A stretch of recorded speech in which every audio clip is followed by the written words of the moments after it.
the title, which I have to say was the title given to me. That wasn't one I wrote, but I will be skipping through I think some examples of editorial marketing and advertising decisions that have been changed by the use of data. So I'm Duncan. I am the Chief Marketing Officer at News UK, which means I oversee marketing for Sun, Times, the Sunday Times, Sunday Times Travel Mag, TLS.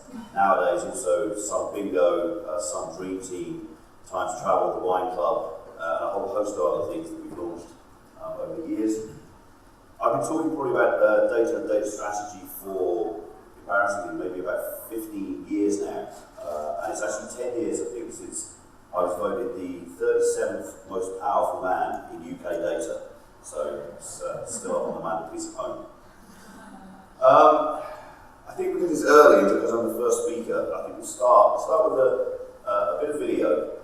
And I thought it was worth, when I was sitting down and thinking about how have we used data, I think the temptation is to move immediately to big data, to move to things that have only been possible in the last year or so. And it's easy to forget that information has always been used in creating journalistic stories. It's always been used in the process of verification, in the process of checking the stories are correct. In many cases, it becomes the story. So I thought it was probably worth starting on the newsroom floor.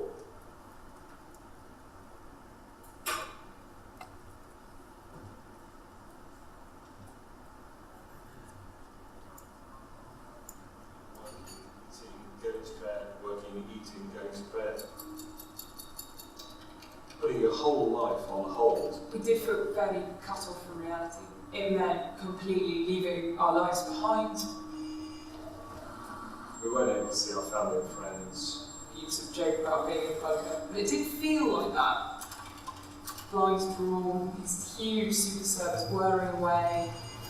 Our minds were just completely buzzing with all this information. It was completely engrossing. It became a complete obsession. We knew it was a good story, and we knew it was an important story. The Sunday Times says millions of pounds were paid to officials to support the Qatar 2022 bid. This thing that's been very secret, it suddenly explodes. It just went viral straight away. The Insight team is a specialist investigations unit which sits within the newsroom of the Sunday Times. It was first set up in 1963, so it's over 50 years old now. It's the longest established investigations unit on Fleet Street. Over the years, it's bred some quite extraordinary stories. Our job is really to go in depth and spend time looking at stories with huge public interest value over a long period of time. Qatar is actually quite a small country. It's mainly one city.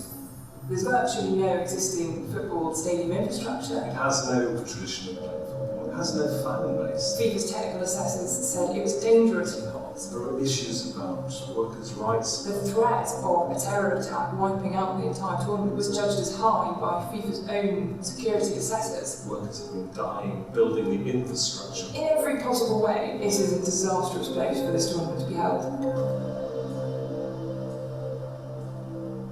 When Sepp Blatter announced to the world that Qatar would be the host of the world's biggest sporting tournament, there was palpable shock. Today we celebrate, but tomorrow the work begins. People were just shaking their heads in disbelief. La Coupe du Monde de la FIFA 2022 se joue à Vienne au Qatar.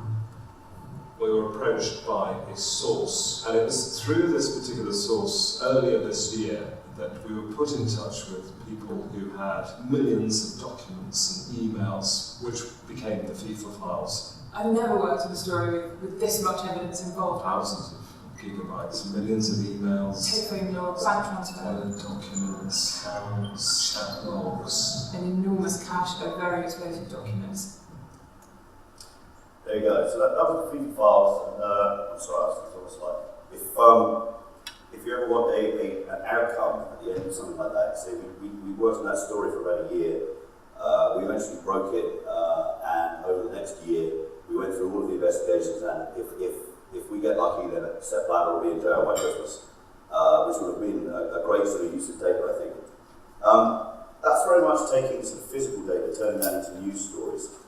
I think if I look at something like the election, this for us, we know that in the election, our papers will sell more copy. People will come to newspapers as a way of finding out about their opinion. They'll want to come to newspapers to find out what the issues of the day would be. When we went back and analysed previous elections, what we saw was that the Times particularly, the Times is, for those of you who don't read the Times, shame on you, but the Times will not be as definitively left or definitively right as some of the other titles. People read the Guardian to have their views reinforced. They read the Telegraph to have their views reinforced. They read the Times to have their views challenged. And what we saw in previous elections was that there was a correlation, which is what you can see up on the board. The more marginal the decision in any given seat, the more likely sales of the Times were to rise during the election period. And the closer that you got to the election day, the more they would rise. So what we planned out for the election this year was effectively an operational plan that said, firstly, we're going to market in the most marginal seats. We're going to sell subscriptions for the duration of the election. And secondly, we're going to make sure that we lead with copy. So we've always got more copy in those seats than people are buying, because we know that basically it'll be a leading metric.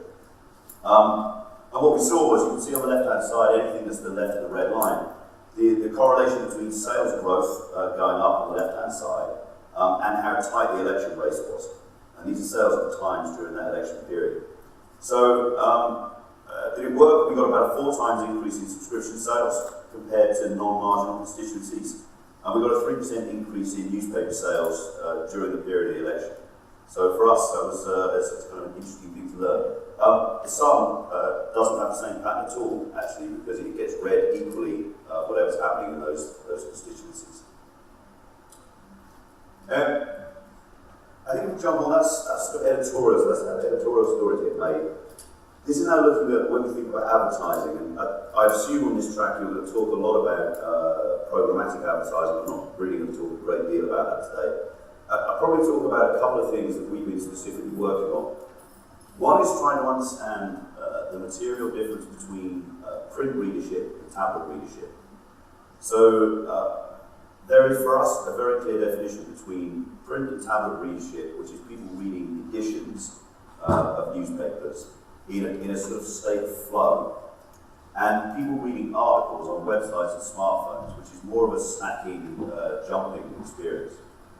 And it's very important for us because when we think about advertising sales, we have to understand whether we're providing the kind of advertising experience that comes with, jumping and snacking, dipping, or whether we're providing the kind of advertising experience that comes with people in a kind of deep state of engagement. So we did quite a lot of experimentation with customers wired up to brain imaging technologies and made them read the paper, and then got them to read the tablet edition, then use the smartphone, then use the website. And we looked at, throughout that period, their receptivity, their emotional state, their engagement, their concentration. And you see a very clear pattern. I can just put the graphs up, but a very clear pattern that shows that the print and tablet reading behaviour in an edition are absolutely identical.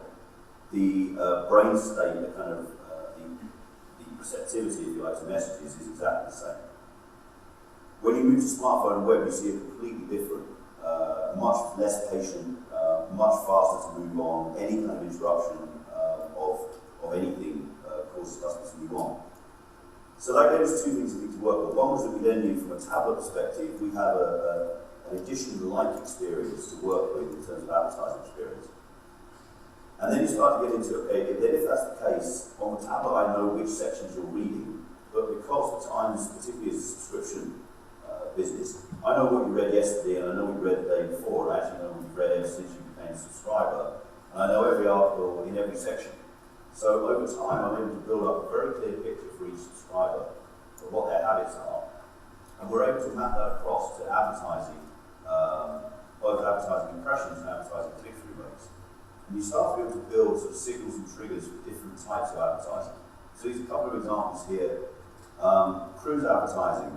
I think what we got out of this actually was, it's fairly obvious for most things that you get a positive signal. So when you think about placing cruise advertising, you naturally say, I kind of want to be in travel. But what we actually found was serving ads to people in travel who had spent a long time reading the opinion pages increased the amount of click-throughs that you got for those adverts. Opinions is a negative signal for cruises. I have no idea why. Spending a high time in the environment section was a very positive signal, and you should then definitely serve cruise ads to people. That turned out to be something to do with icebergs. People who like going on cruises to look at icebergs also like to read about the disappearance of icebergs. They're iceberg people. The optimum time to sell cruises is Friday afternoon, before people get to the weekend. And once you know that, then I think it's much easier to program cruise campaigns over a long period of time to say, actually, you absolutely want to hone in on your target audience. It's not just be in travel and be in the Times. It's be in travel, be in the Times, serving to people who are light on opinion, who are heavy on the environment, iceberg lovers, and do it on Friday afternoon. And that's the kind of information that I think we're consistently now giving back to advertisers. Betting, you see a slightly different picture. The fastest way to stop betting advertising working is have people read the news. If they go straight to sport, they're much more likely to be receptive to betting adverts. And what we also see there is a correlation with some other demographic data, which is a general interest in TV.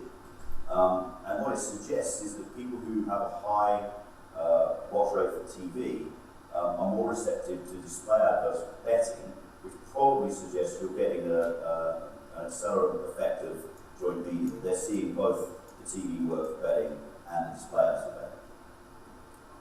We also found that once you start to target for these types of audiences, every additional impression you serve pushes your click-through rate up by about 23%.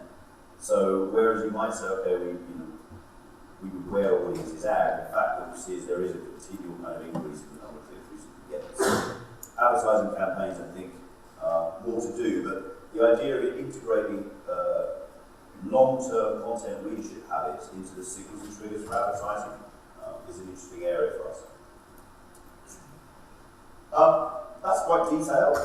It doesn't have to be detailed. The next one I think is one of my favourite examples of a very simple insight coming out of customer data that then drove the whole campaign. When we started the 14-15 season of Dream Team, for those who don't know, Dream Team is a fantasy football game. It's one of Britain's biggest fantasy football games where people come and pick their players get points during the season. Everybody picks from every team in the Premier League, and you then join a league with your mates, which is normally kind of 8 to 10 people, and you compete with them throughout the season. And what we needed at the start of that season was a good creative idea, because we were going to try to get everyone who signed up for Dream Team to take a trial of our subscription product, and so we needed something to hook the campaign. And it came up with a very simple data insight, which was that most people, when they pick a fantasy football team, pick players of the rival team to the one that they actually support. And the piece of data that unlocked that for us was that everybody who signs up for Dream Team tells us which team they support as part of the actual registration process. So at that point, your starting point for the data is I know who you are, which team you support, which team the 8 to 10 people who are in your mini league support, and I know who the chairman is who runs your mini league. So this campaign is really about trying to work with one quite simple insight and the relationships between those different types of people. So, in terms of cheating, are there any football fans in the audience? Are there any Spurs fans in the audience? We'll count one. There we go. 56% of Arsenal fans picked a Spurs player.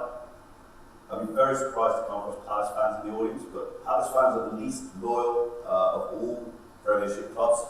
92% of Palace fans have no Palace players at all in their teams. They are pragmatists and they're winners, and their team isn't. So they're quite interesting insights, and when we take those through, I think into creative is when it gets interesting. So our creative themes, if you look at the top right, these are actually in-paper treatments.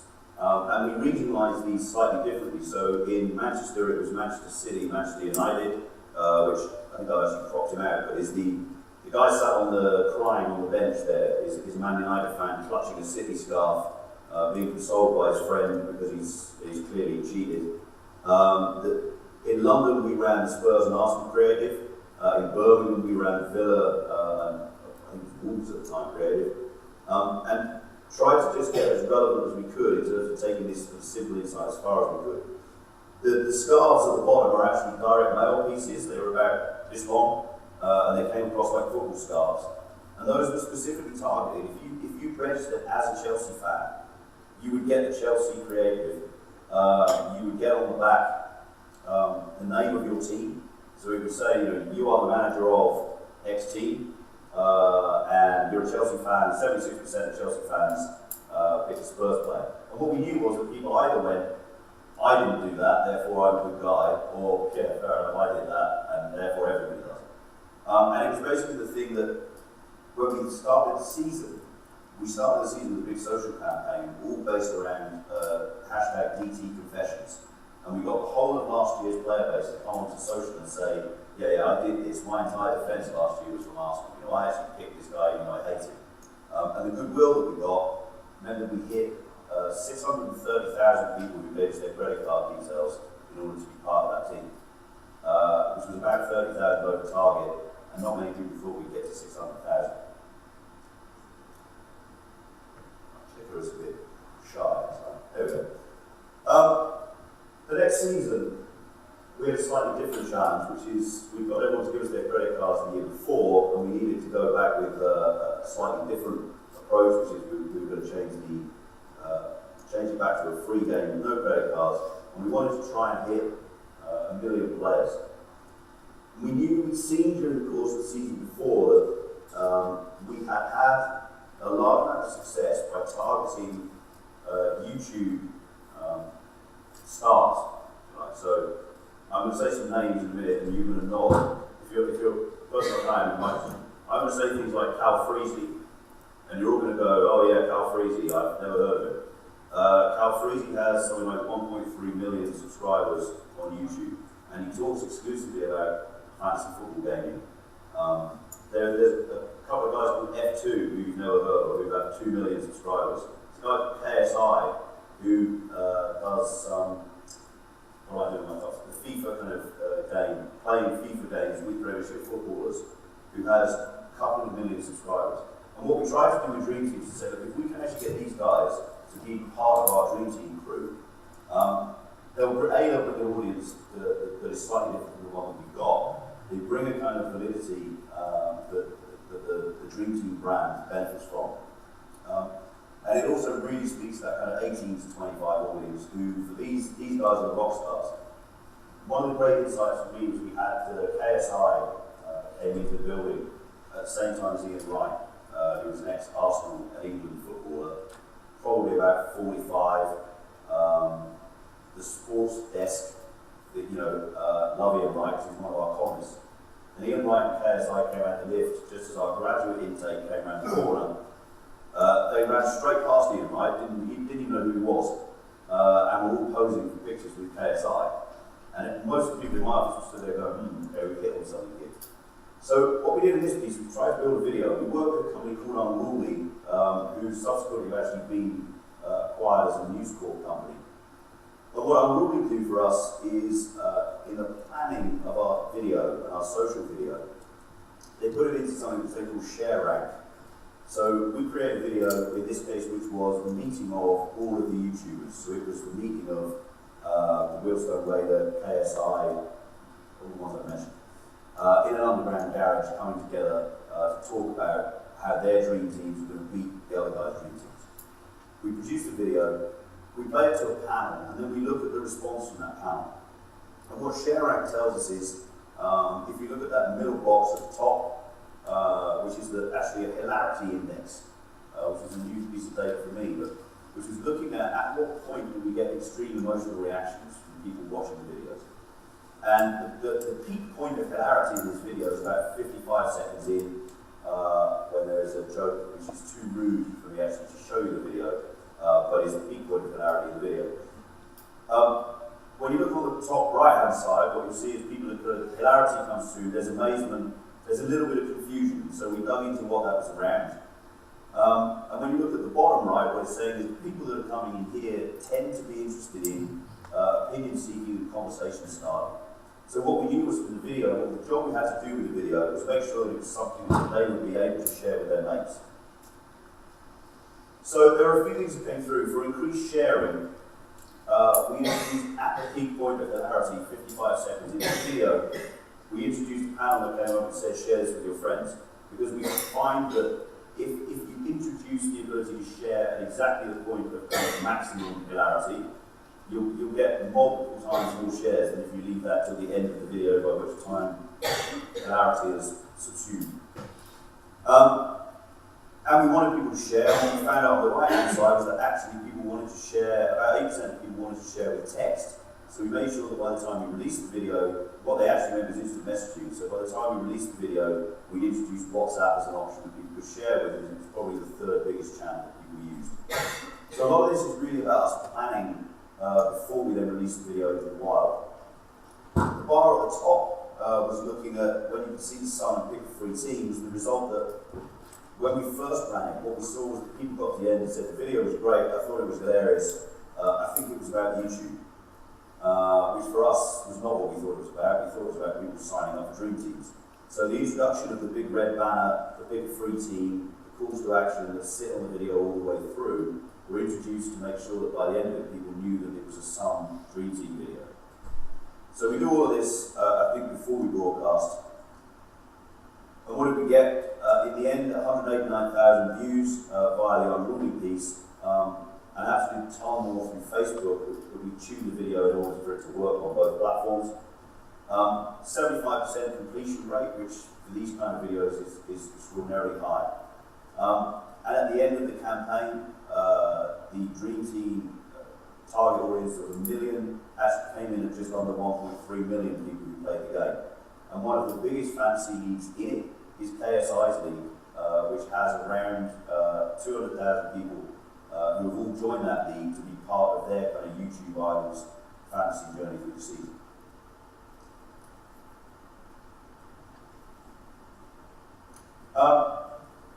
That's the sum, I think, and that's particularly talking around football. On the Times, I think you're probably, in terms of the most interesting use of data, I talk about the product engagement program, which was launched a couple of years ago. It takes, and I would say, for some of these things, to get to a level where it's running the business and almost optimizing constantly the results that you're getting, probably took us a couple of years. And it takes a year of having the vision of how the program might work and constantly being frustrated at the inability to create the engineering to actually get any results. And then in the second year, I think you start to see that, you start to really see some benefit. And then by probably the third year, I think it just is the way that you run the business. So this program was really about, Times is a premium subscription business. It has to recruit subscribers. It has a very high paywall model, which means very little of the Times content is available outside the paywall. So unless you pay, you can't see it. So from a marketing challenge, the problem is you're trying to sell something that people haven't seen into a low-cost trial. At the point that they come into a low-cost trial, you have about normally 30 days before the end of that trial to get them to understand what it is that they're buying and trying, to use it, to appreciate it, to see that it's important, and by the end of 30 days to say, okay, fine, that's for me, I'm going to now pay full price. And full price for the Times digitally is £6 a week, so it's a £312 a year commitment to be a Times subscriber. What we were finding was that we didn't really have 30 days. Actually, we had about 7. Because if people had not engaged with the content in the right way within the first 7 days, they were already out. And so then you had 3 weeks of kind of nothingness, and then eventually they would drop out and try at the end of it. So the challenge we started with was, how can we get to a point of almost an activation process for people who sign up that means that we maximise the chance of conversion to full price? I think what we've probably learned since then is that 7 days was true, but really it's probably 48 hours. You need to catch people in the first 48 hours to really hook them in. And 30 days is not really the length of time you have to consider, it's actually 90 days. Because even if you get people for the first 30, you have to continue to build on that until about 90 days when you start to see that people by that point they're almost sort of trained, right? That's probably not what I should say, but they're into a habit that becomes self-sustaining. So what we looked at, I think, and I won't go through every you'd be thrilled to know I won't go through every bit on there, but what this is really doing is saying, okay, what was the thing that I arrived for? The biggest early indicator is what device am I on and what section am I reading? So when I come in and I finally subscribe, people would have taken, in some cases, 6 to 8 kind of runs of subscribing. They'll have got to the buying page probably 6 times and sometimes half registered, and other times just bounced away before they eventually go, you know what, God damn it, I am going to take a trial. So at that point, I've come in to read something, and that might be today, it might be, I want to read about the Chinese state visit. But what that'll tell us is that actually news is the thing we need to focus on. And the first thing we need to do then is make sure that you read as much news as possible. So all of our comms will be about the device that you came in on and the section that you came in on. Once we've got to that point, we need to then do 2 things about breadth. We need to first go and expand the number of devices that you use, because if we can get you to use multiple devices as part of your subscription, your perception of the value of that subscription increases. If you come in on the tablet, I'm going to recommend you download the smartphone. I'm going to tell you how to use the web. And I'm going to try and get you to the point where you're using all 3 of those devices. The next part is then content breadth. So if I come in for news, what I'm going to get you to think about is world news, and then I'm going to try and get you to think about business, and I'm going to try and get you to sign up for bulletins, and I'm gradually going to try and expand the number of sections that you read. And I'm going to try and get you to share, and I'm going to try and get you to come to an event. Because if we're physically getting you to come to an event, I'd probably double my chances, I think, of getting you to come through the trial at the end, because you've met other times readers, you've had a sort of physical experience to go along with the content experience. And you get a sense, I think, at that point of what membership is compared to just buying articles. And all the diagram you can see out there is effectively the ability to take triggers from content, triggers from devices, and triggers from customers, and turn them into a constant comms program that runs through the first 90 days. With, as you can imagine, quite a lot of variance, quite a lot of personalization, quite a lot of use of data. Quite a huge impact for us. Overall decrease in churn of about 14%, which all goes to the bottom line. They're all customers that we pay to acquire and who are there, who are going to stay for a number of years at that kind of £300 price point. So it's a program that I think will continue to kind of grow and grow in complexity.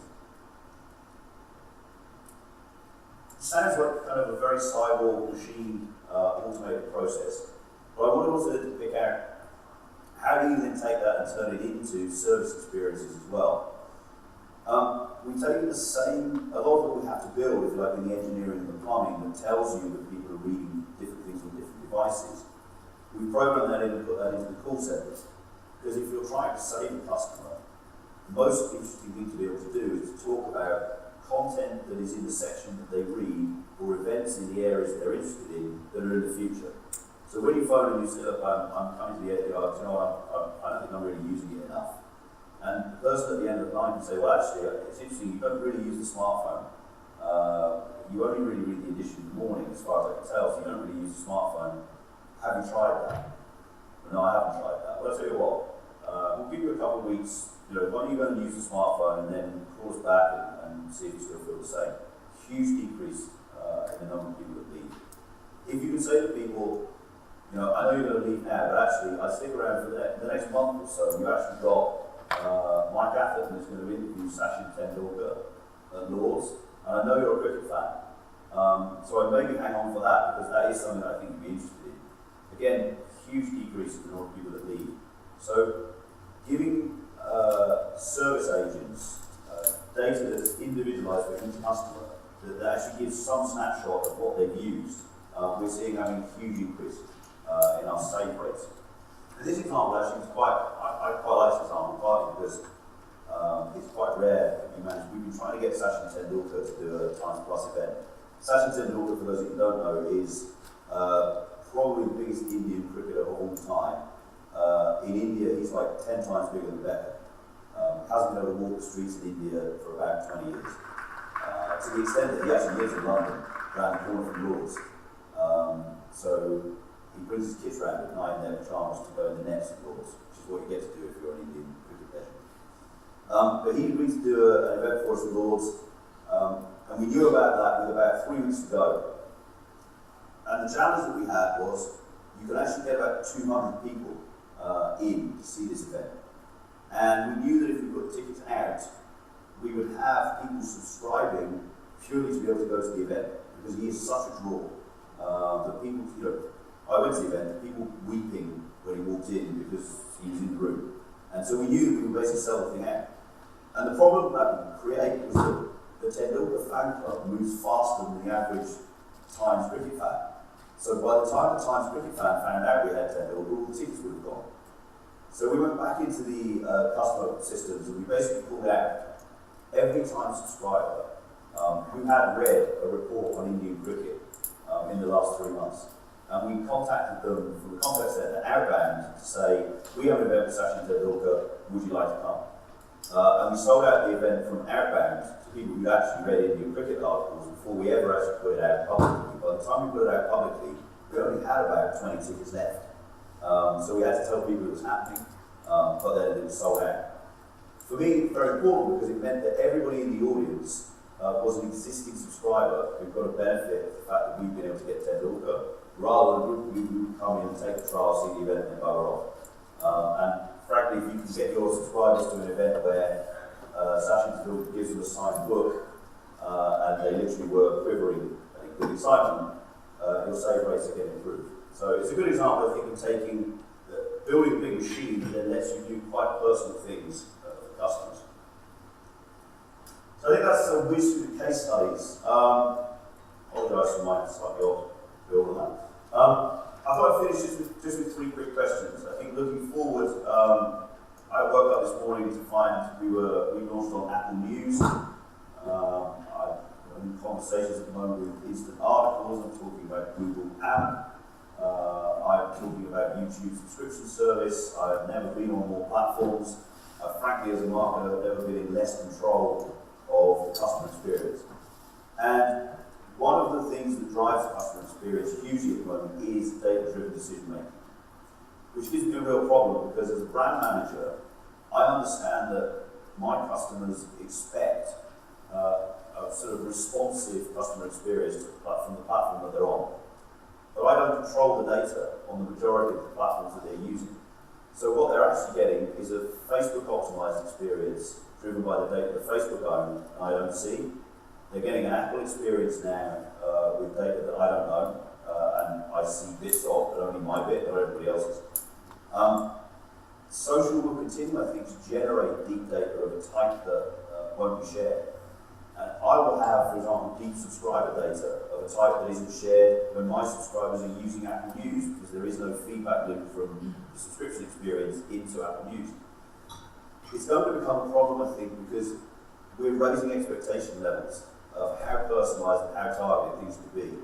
And as brands, I think we're going to have to make some tough decisions in the next couple of years about how do we have a conversation with customers that says, when you see the Times on Apple News, it will only be as good as this. If when you read the tablet edition on your Apple tablet, it's dynamic and responds to your habitual use of content, and then you come out of that, you go into the browser on Apple, and it recommends something you would never read from the same brand, on the same device, on the same day. I think customers are going to get continually confused by that. I think you're seeing this starting to come through in the advertising world. The rise of demand for ad blockers, it's not a coincidence. Ads have become highly targeted to the extent that people have noticed, which I always find fascinating when I always think my mother is a great yardstick of when something has become mainstream. She says to me, well, do you know what happened the other day? The man who sells curtains knew it was me. And I say, well, I was on my computer and I looked at curtains and curtains looked at me, she said. And that's where for me programmatic really hit. Same with Windows. I unfortunately bought Windows 8 laptop, and then I bought a Windows 8 phone, so I'm a qualified Windows 8 support engineer. But I knew that they were getting somewhere when she said to me, do you know what happens? At night, my phone talks to my computer, because when they wake up, they both know things.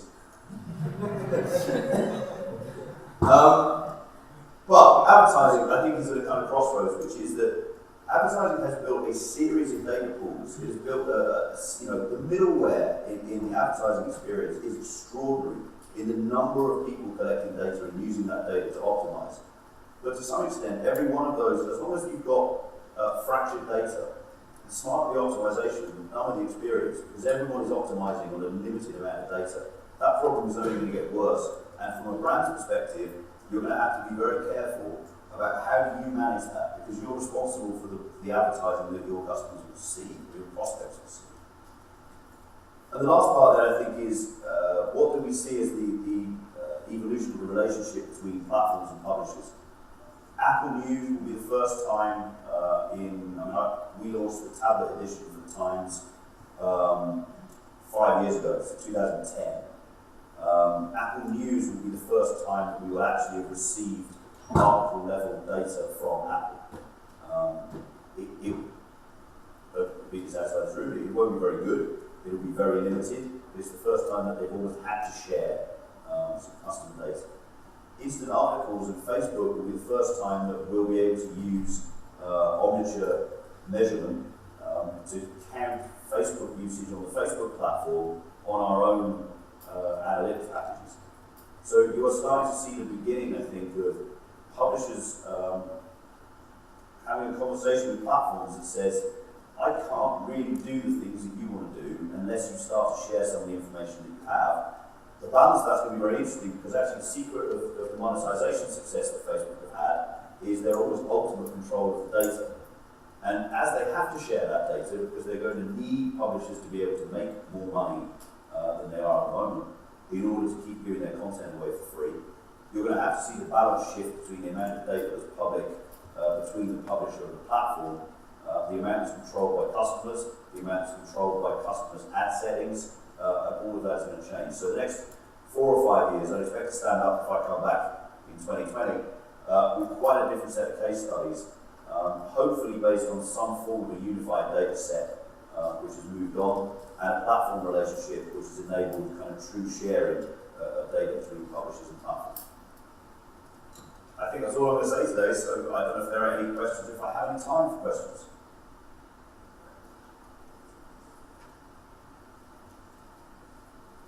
Yes, sir. Sorry, I just came in now.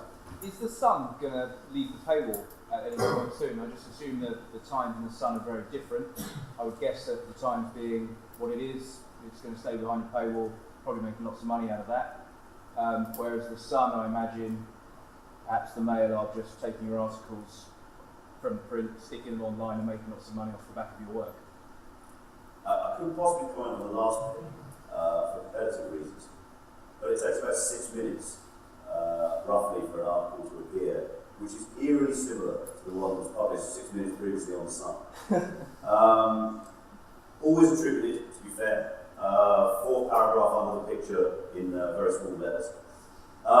It's a good question. I think the experience of the paid world of the Sun is slightly different, because we've had Dream Team is a good example. It has a huge amount of pages, huge amount of activity, which is free to air.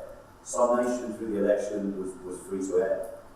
In social, you'll see much more of the Sun content public than you have otherwise.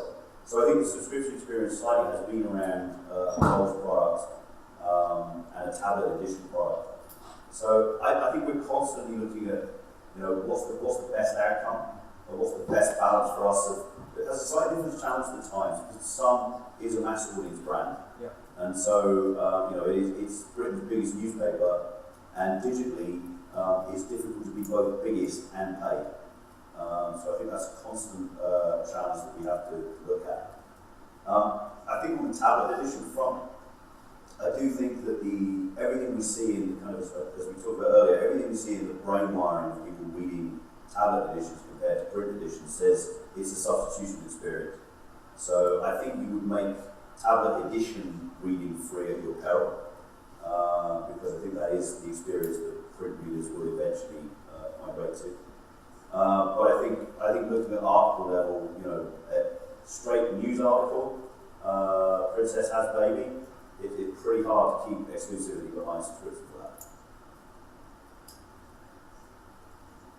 Thank you very much.